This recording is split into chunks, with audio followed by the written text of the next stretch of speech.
bom dia, graças e paz, a paz do Senhor, todos aqui reunidos para celebrar. Tudo bem, Arthur? Bom dia. Isso aí. Estamos aqui para celebrar o Senhor sempre. Hoje também é aniversário. Amém! Olha, hoje é aniversário da minha esposa, muito especial também. Mas vamos aqui a palavra, depois a gente fala mais um pouquinho no final. Acho que hoje ela não vai dar os recados porque está com a voz um pouco, como a gente fala no Brasil, rouca, né? Fanho, então está meio complicado, mas acredito sim que ela pelo menos vem aqui para receber a oração, tá bom?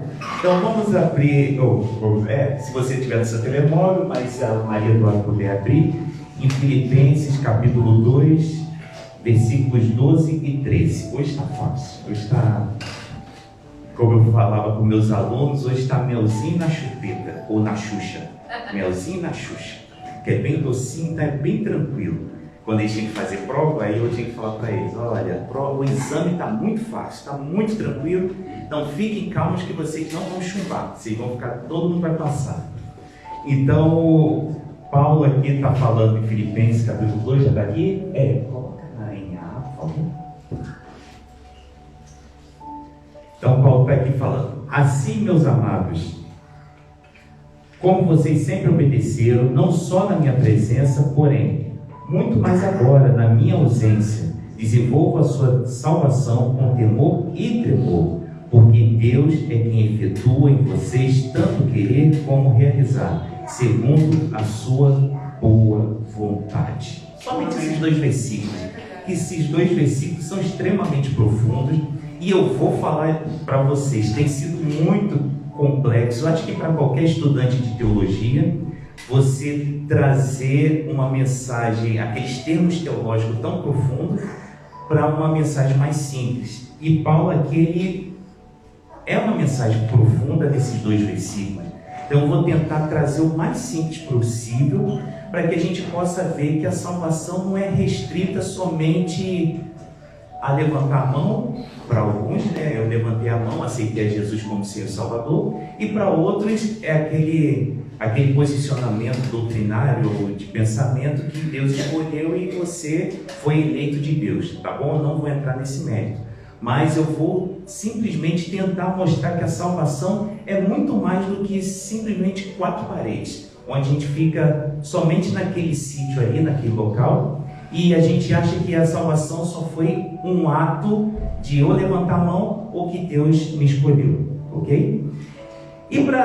E como sempre, a gente tem que dar um panorama rápido. De repente você não tem tempo de ler a Bíblia, então a gente tem que dar um panorama rápido do que estava acontecendo nessa carta, né?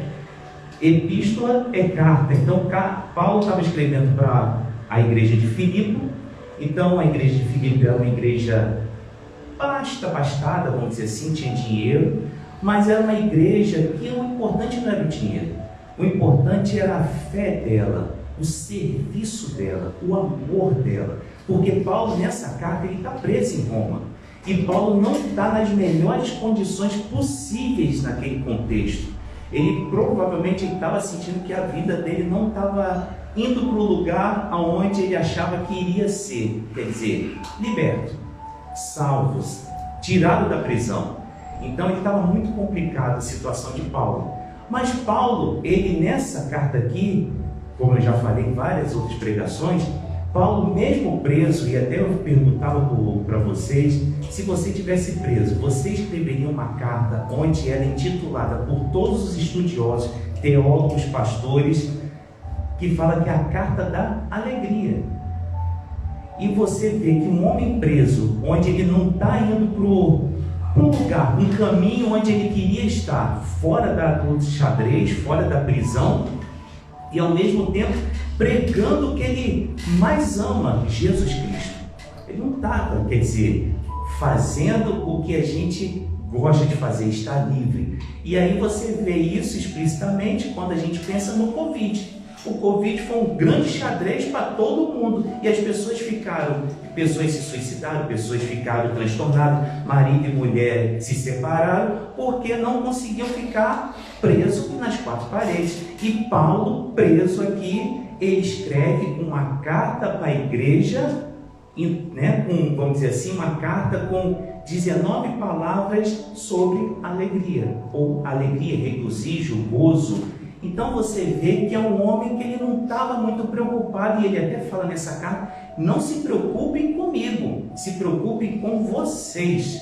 E aí, nesse preocupar com vocês, ele estava preocupado com algumas situações que estavam acontecendo na igreja, que chegaram no ouvido de Paulo, como divisões na igreja, entre Síntique e Evódia. Então ele estava ali preocupado, então ele queria a unidade das pessoas em Cristo Jesus. Ele estava, né, tinha que estar com o espírito de gratidão, né? E ele estava com o espírito de gratidão porque ele agradeceu a todos os colaboradores das ofertas que foram levantadas, porque quando ele estava preso, aquela prisão não é a prisão onde o Estado paga. Quem pagava é a pessoa que estava presa, é o prisioneiro. Então ele não tinha dinheiro. Então quem levantou esse dinheiro não foi a igreja de Corinto, que também é uma igreja riquíssima, a igreja que ele ficou mais tempo lá fazendo o trabalho missionário dele de levantar a igreja. Ele não foi aquela igreja onde ele mais amou, mas foi mais perseguido pela igreja, mas foi a igreja de Filipe. E a igreja de Filipe levantou a oferta e foi lá e pagava os benefícios que ele estava precisando para continuar ali preso, se alimentando e assim por diante.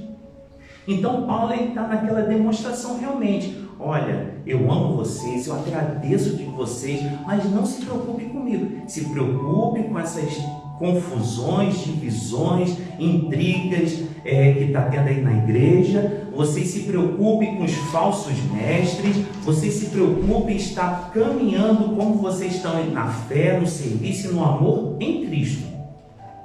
E aí ele vem nesse capítulo 2, antes ele vem falando sobre a situação de sermos iguais, imitadores de Cristo. Então ele vai falando, e ele vai, até vocês vão lembrar que ele fala o seguinte: Jesus em nenhum momento ele usurpou, quer dizer, ele roubou a glória de Deus. Ele, na verdade, ele se esvaziou da glória, ele saiu da sua majestade, do seu trono, e veio andar como servo. Ele se humilhou, ele se doou por mim, por você, até que você que está na internet.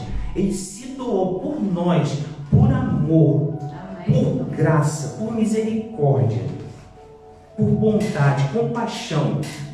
E quando ele se humilha e ele vai à morte, e quando é morte de cruz, é a morte mais cruel que existe, ele está ali, como eu falei, é amor, é graça. E nessa situação, Paulo ainda continua falando: olha, mas ele não só morreu, ele ressuscitou, ele foi glorificado, e todo nome, toda língua vai se dobrar, ele está acima de todos os nomes. Então, Jesus, ele é o mais poderoso de todos. Eu sei que é difícil às vezes a gente acreditar, mas é algo que Deus, como foi muito bem colocado, quem convence do pecado, da justiça e do juízo é o Espírito Santo. Eu posso falar palavras, ter uma oratória muito bonita, mas quem convence é o Espírito Santo, que é o próprio Deus. E foi o próprio Jesus que falou: eu vou subir, mas eu vou enviar o Consolador e o Confortador. Tá bom? Então, nesse contexto, Paulo entra nesse versículo 12 e 13. Ele entra no desenvolvimento da salvação. Nesse desenvolvimento, ele começa assim: assim, meus amados. Quando ele coloca assim, e você vai ver muito em outras cartas, quer dizer que ele está dando continuidade do pensamento dele. Quer dizer, assim como Jesus também foi servo, se humilhou, vocês também têm que ser imitadores de Cristo.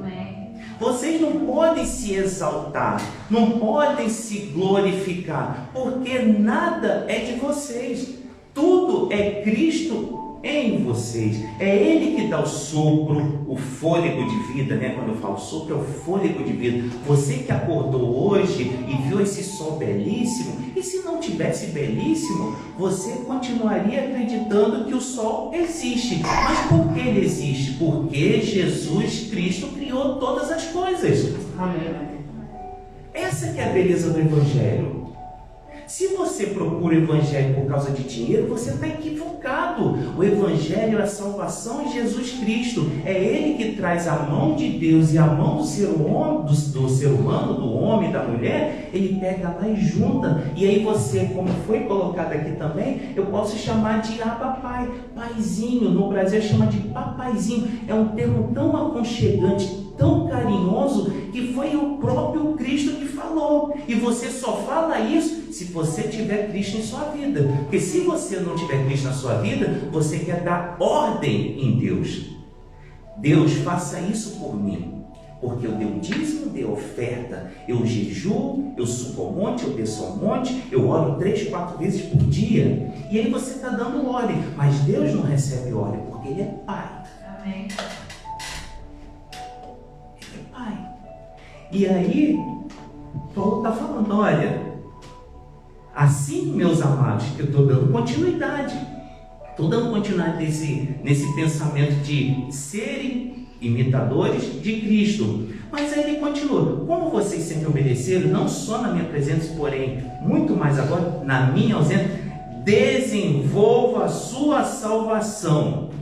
Olha que interessante, desenvolver. Esse desenvolver, como eu falei, muitas vezes a gente deixa restrito a salvação. Mas Paulo está falando que a salvação é mediante a fé, ele fala em outra epístola, em Efésios, é mediante a fé, né? E é dom de Deus. Só que ele fala algo interessante: desenvolvam.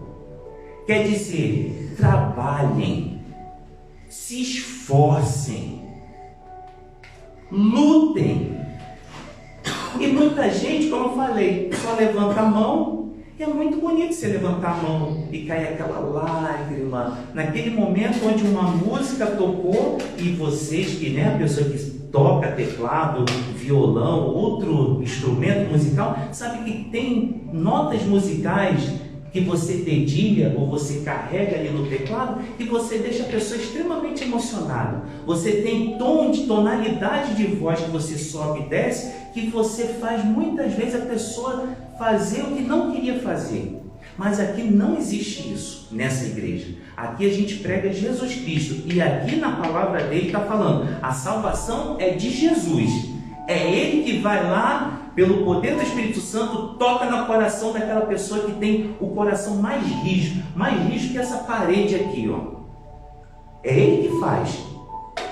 Só que vocês não vão ficar paradinhos, vocês vão trabalhar, vocês vão desenvolver. Então você que gosta de ginásio,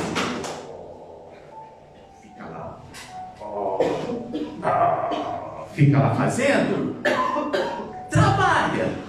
Você não trabalha lá, começa com um peso de 1 quilo. Eu tive uma vergonha, quando tinha 13 anos, aí o professor lá, olha, começa aí só com a barra, tá cheio de rapariga aqui próximo, nossa, que vergonha, é um homem desse tamanho, eu com só com a barra, coloca pelo menos uns 5 quilos aí para fazer uma presença, uma coisa mais bonita. Não, mas você ainda não conhece, então começa só com a barra, nossa.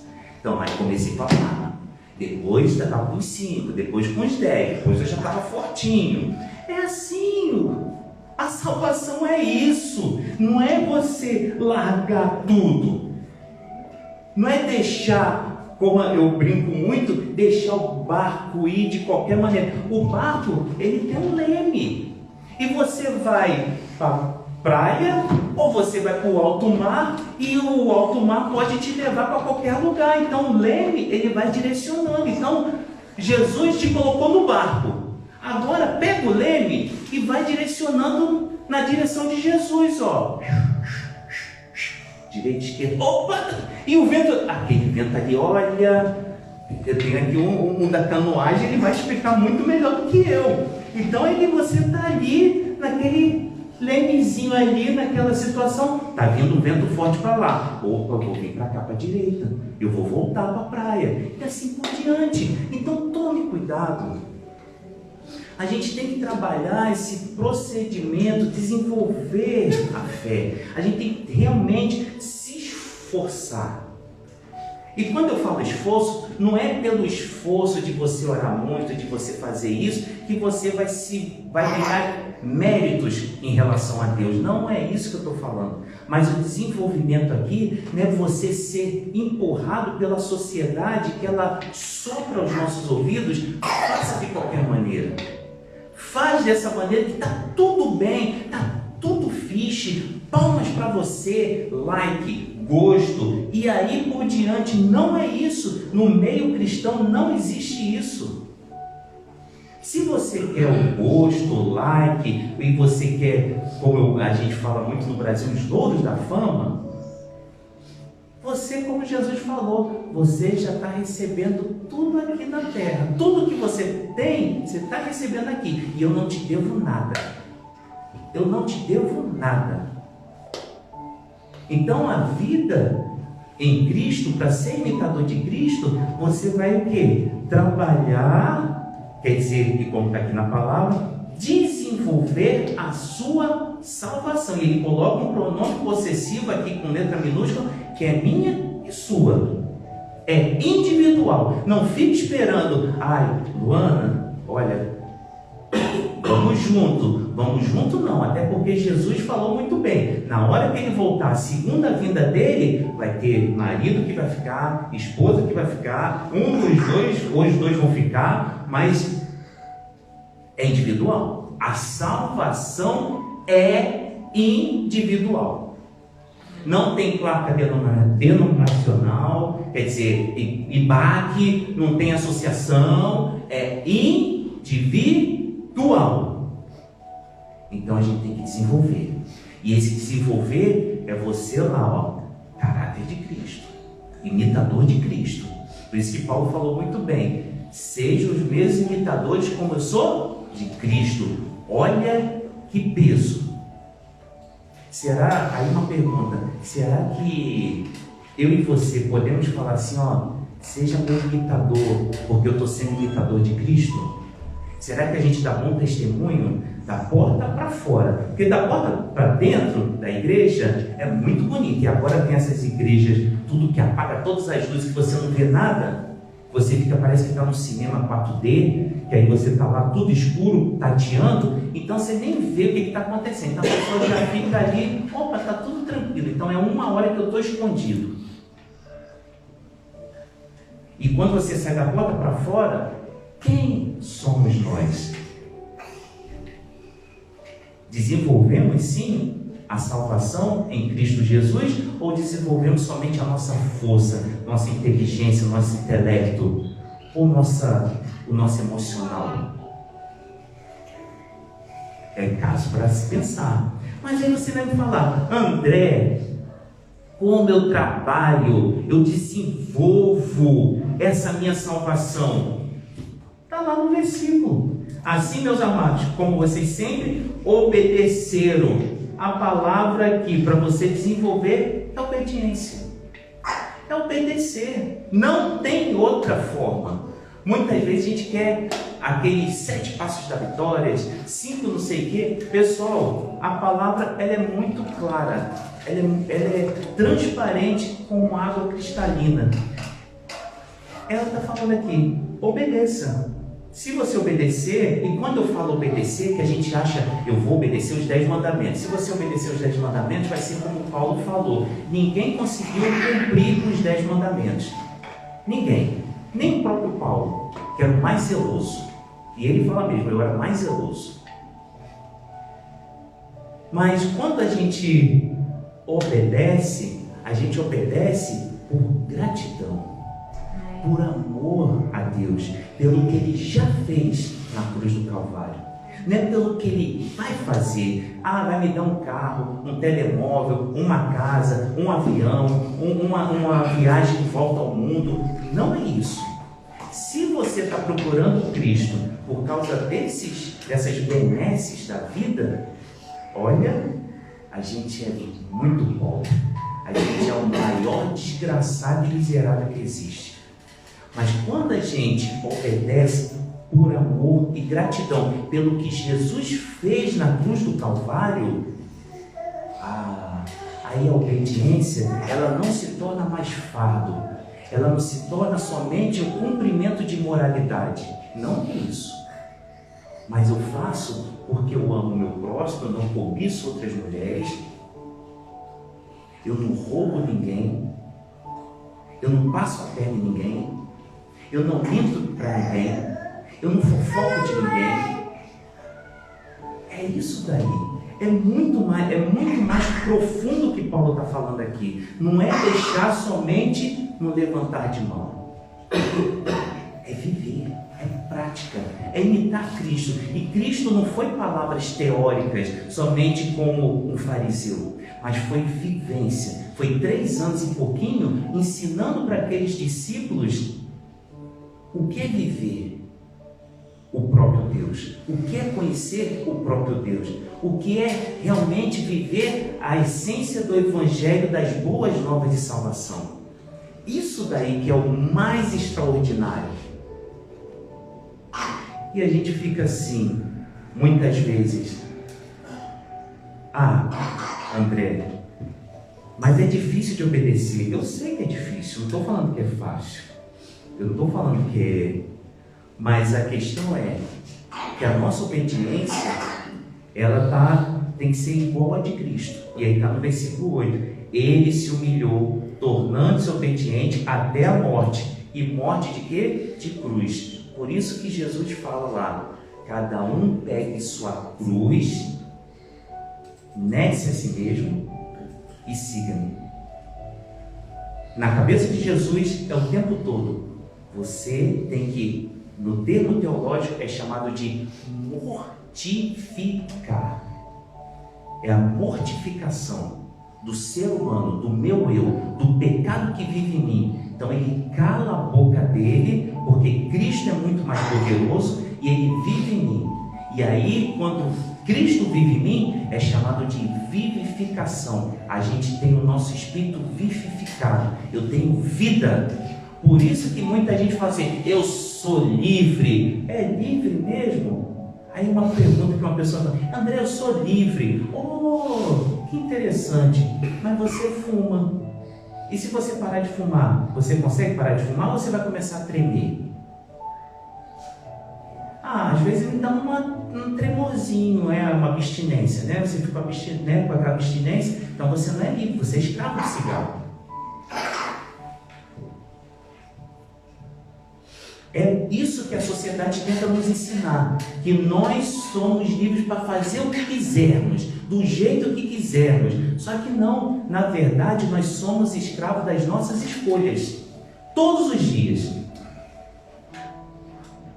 E se eu escolho algo, eu vou ser escravo. Só que Jesus está falando, eu vim para libertar e tirar o jugo que tem em cima de vocês.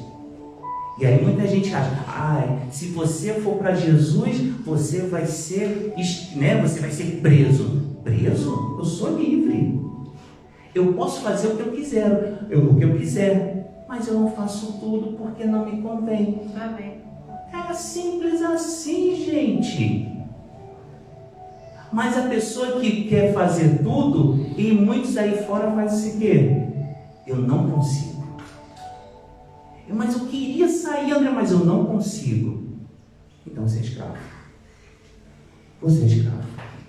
Então obedecer aqui a Cristo é você ter esse amor e gratidão, é você ser um imitador, é você saber que você está se negando todos os dias, pegando sua cruz e morrendo, mortificando a sua carne, o seu eu, a sua alma, e você vivendo para Deus, você glorificando, louvando a Deus por tudo que Ele fez antes do seu nascimento, que você nem imaginava, até o dia de hoje que você está sentado aqui, e você que está me assistindo também.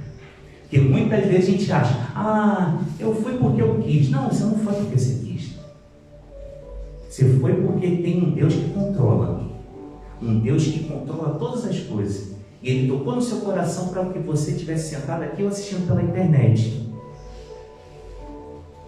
E aí, a pessoa fica assim, mas André, Paulo ainda pega mais pesado. Ele fala, assim meus amados, como vocês sempre obedeceram, não só na minha presença, porém muito mais agora na minha ausência, desenvolva a sua salvação com temor e tremor. Aí as pessoas entram em parafuso, tem um frio na coluna. Quando lê essa palavra, temor e tremor, Deus vai pesar a mão, se não der o dízimo e oferta. Deus vai pesar a mão.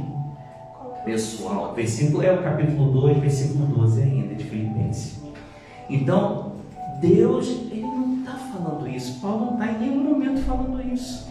Paulo está falando o seguinte, olha, quando eu estou falando aqui, desenvolva sua salvação, trabalhe na sua salvação, para que vocês sejam iguais a Cristo, com temor e tremor, não é medo, é respeito.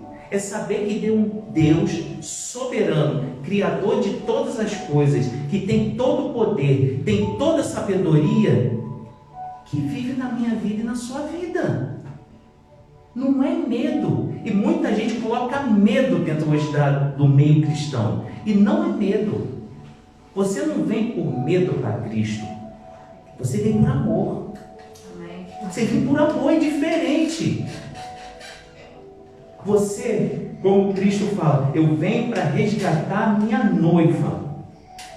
Quando a gente vê de Gênesis a Apocalipse, quando a gente vai lendo a aliança na Bíblia, a aliança, quando a gente vê, é como se fosse um casamento, é como se fosse uma aliança mesmo. Você coloca no dedo para mostrar que você está casado, para que outras pessoas não te cobissem, para que você seja ali fiel, para que você seja amado e amar a outra pessoa, para que você sirva, para que, como aí Paulo é mais profundo, ainda coloca assim, para que o homem se doe, como Jesus se doou, se deu pela igreja, e como ele deu, morrendo. Então o homem tem que defender a mulher, e não fica com esses versículos, você de repente na internet, muitas pessoas pregam, a mulher tem que ser submissa, ela é submissa e é condicional, quando ela observa que o homem, ele se doa em amor, ele se sacrifica, ele serve a esposa. Pega lá o versículo, pega e lê.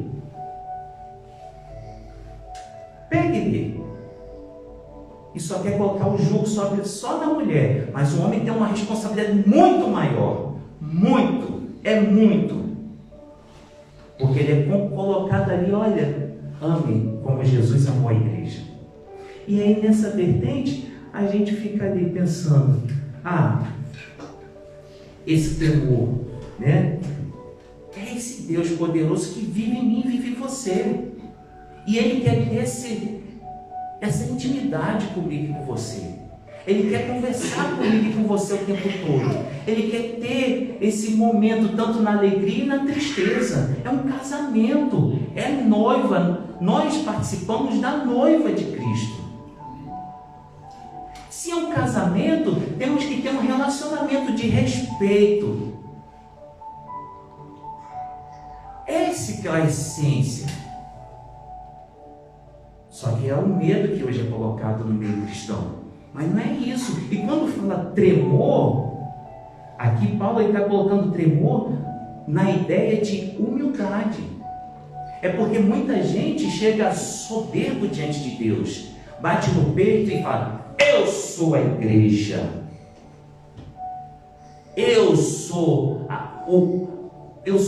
tudo para Deus. Calma aí, você é tudo para Deus? Deus depende de você para fazer alguma coisa nesse mundo? Deus depende de nada da gente. A gente merecia, sabe o quê? O juízo eterno.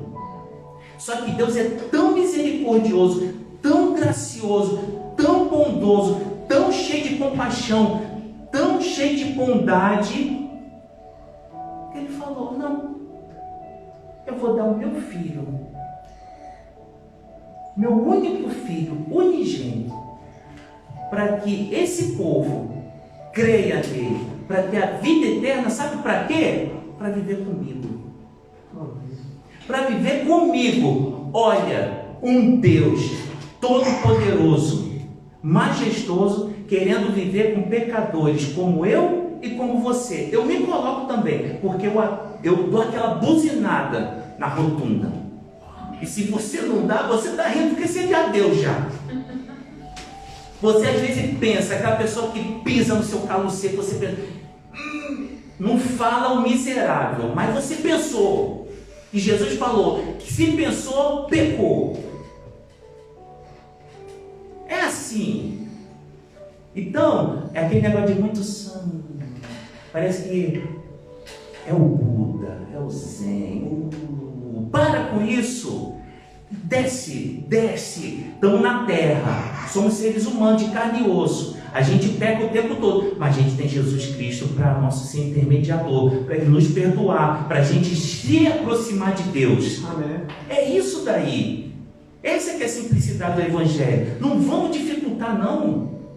Vamos desenvolver, vamos trabalhar, vamos andar.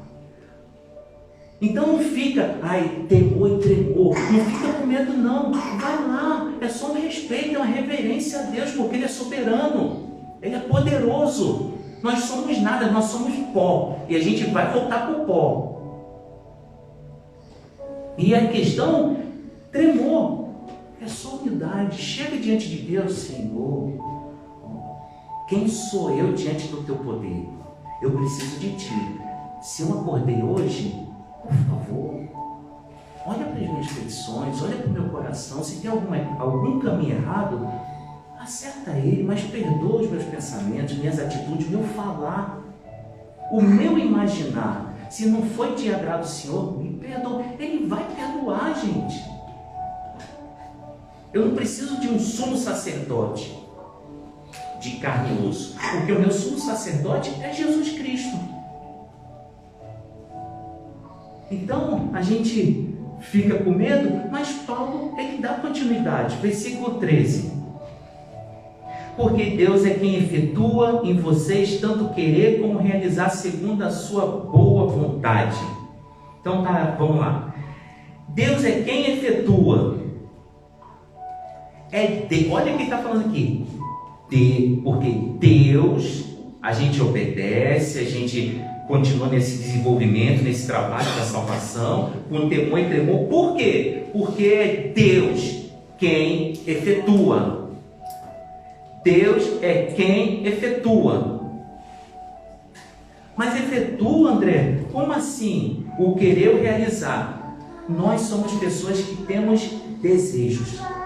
O tempo todo temos desejo, vontade. O tempo todo. Então a gente tem que pensar o seguinte: é Deus quem efetua o desejo bom. O desejo mau é meu mesmo, é a minha cobiça. Cobiça é desejo, é a minha vontade de fazer o que é errado. Isso que é o pecado. O pecado é uma promessa. Pensa sempre assim. O pecado, que todo mundo fica com medo quando fala em pecado. É pecado.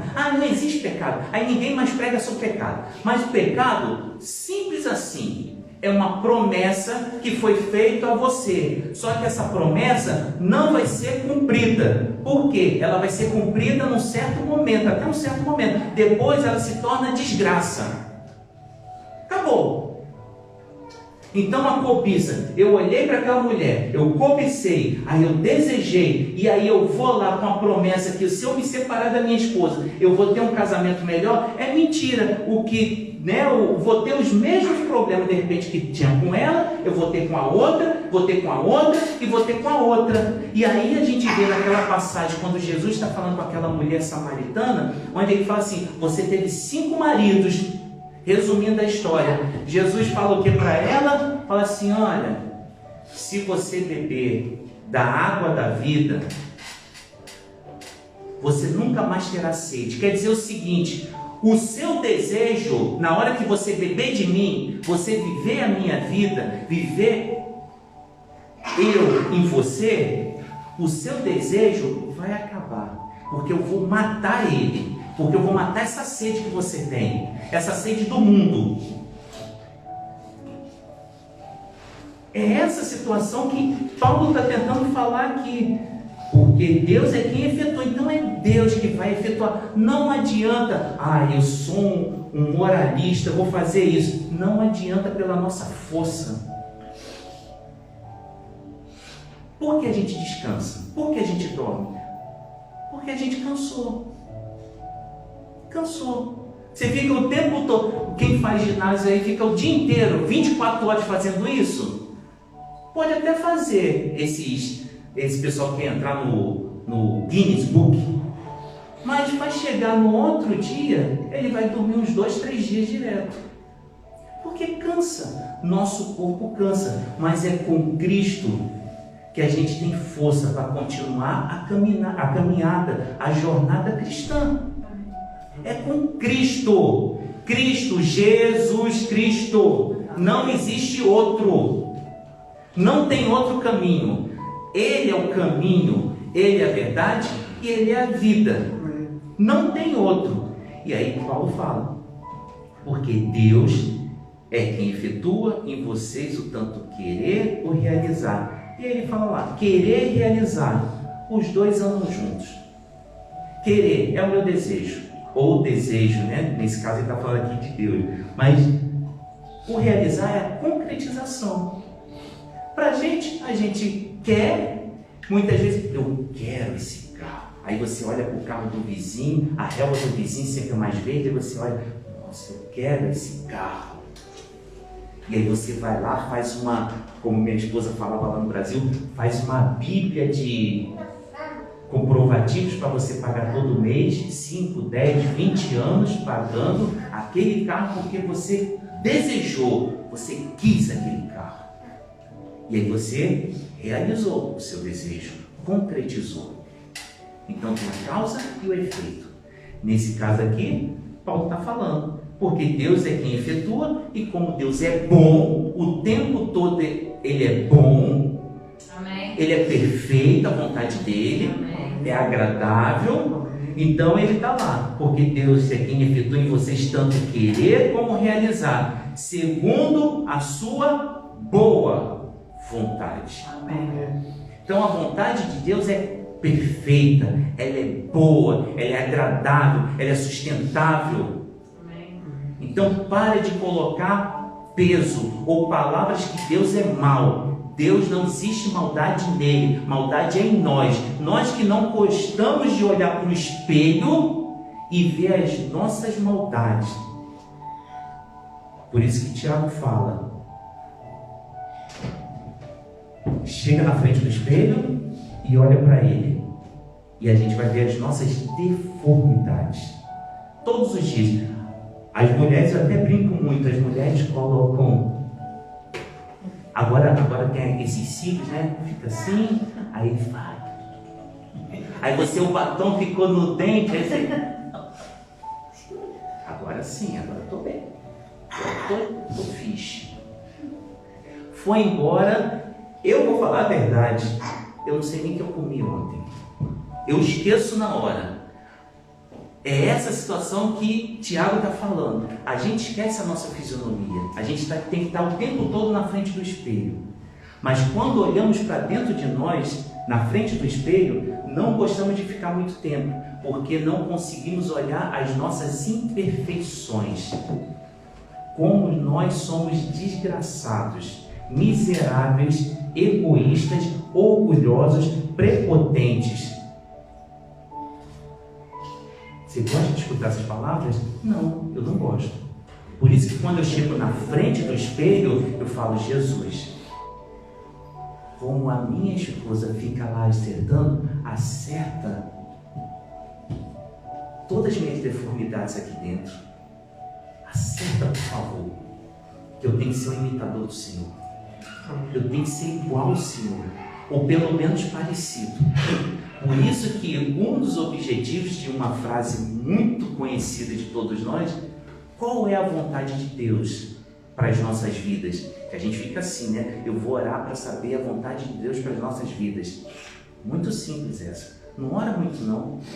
É só você ler a Bíblia. É de sermos igual a Cristo. É sermos igual ao Filho amado de Deus. Não fica procurando não.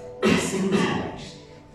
E muitas vezes a gente não quer, porque o nosso reizinho dentro do nosso coração é grande demais. O nosso trono, o nosso altar é grande demais.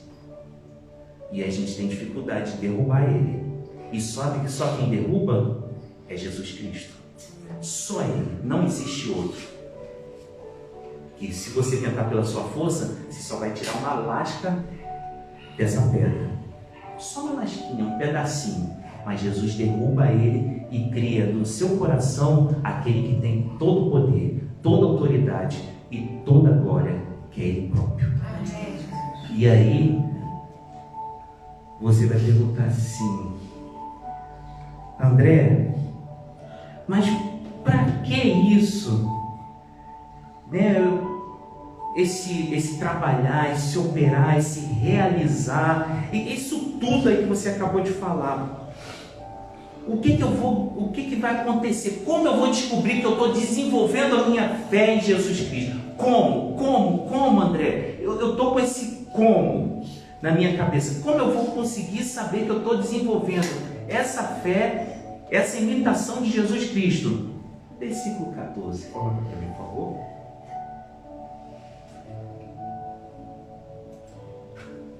Façam tudo sem murmurações nem discussões, para que sejam, aí continua os 15, para que sejam repreensíveis e puros, filhos de Deus, inculpáveis no meio de uma geração pervertida e corrupta, na qual vocês brilham como luzeiros no mundo. Amém. A gente desenvolve a salvação para a gente não ficar murmurando, reclamando, a vida é mal, eu não ganhei esse presente, Deus não me deu isso, Deus não fez aquilo, Deus não sei o que. A gente para de murmurar. A palavra murmurar sai do nosso dicionário e aparece a palavra agradecer, gratidão. A gente vê ali, sem discussão, isso tudo que acontece no nosso meio cristão, porque a gente olha só para as outras religiões, vamos olhar para o nosso meio. Quantas divisões de igreja tem aí no mundo? Por causa de cobiça, desejo, poder, de crescimento. E as pessoas esquecem de Cristo.